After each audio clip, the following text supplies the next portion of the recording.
a lot of things they take into account when you talk about being viewed as a top 5 quarterback. It's not a laundry list. This is a list that, it has to be taken very seriously. Well, Week 18 is come and gone in the 2023, now 2024 NFL season. 2023-2024 NFL season. We're not in 24 yet.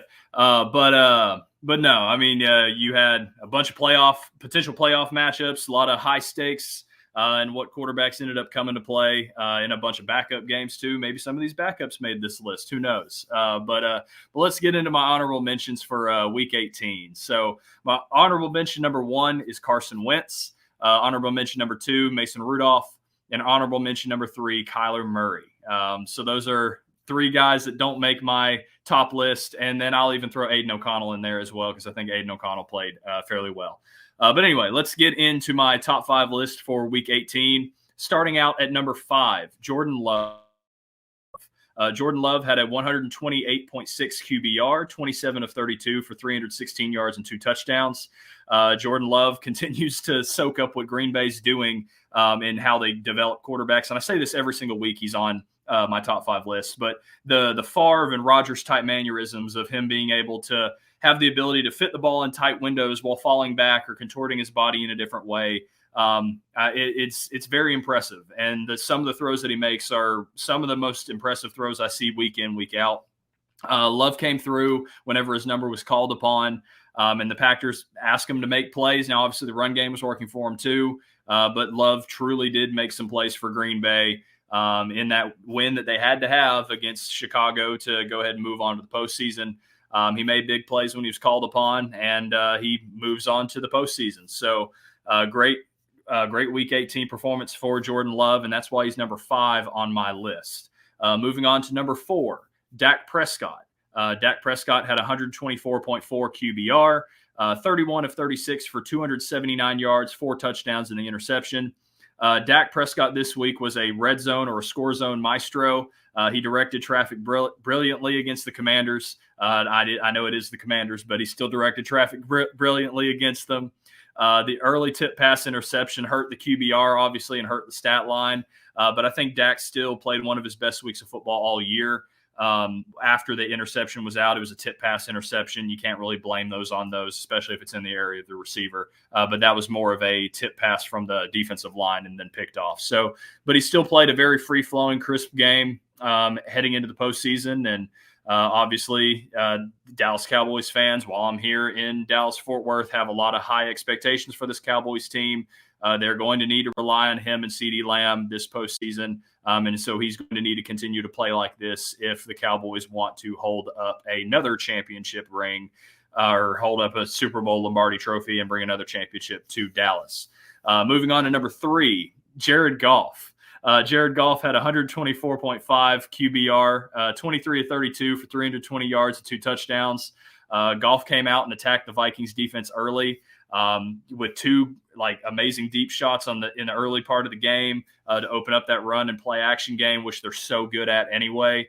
And when the game needed to be put away, he was able to find Amon-Ra St. Brown in a soft Viking zone coverage and ripped the heart out of the Minnesota Vikings and ripped the heart out of me and the Vikings' small miniature postseason hopes. So, but Jared Goff continues to be amazing. I think this matchup between the Rams is probably going to be one of the better postseason games we see this week. I'm extremely excited because of the narrative of both Goff versus Stafford.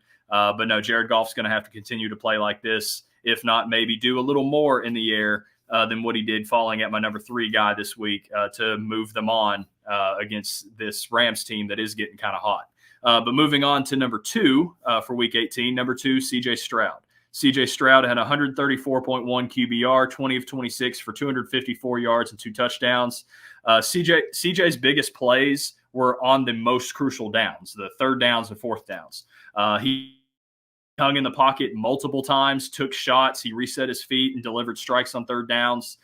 He made plays with his legs when needed, and he consistently pushed the ball downfield on early downs too, understanding downs and distances and when you can take shots. He did an amazing job doing that, and a great performance out of Stroud ahead of a tough matchup against a very tough Browns defense this postseason.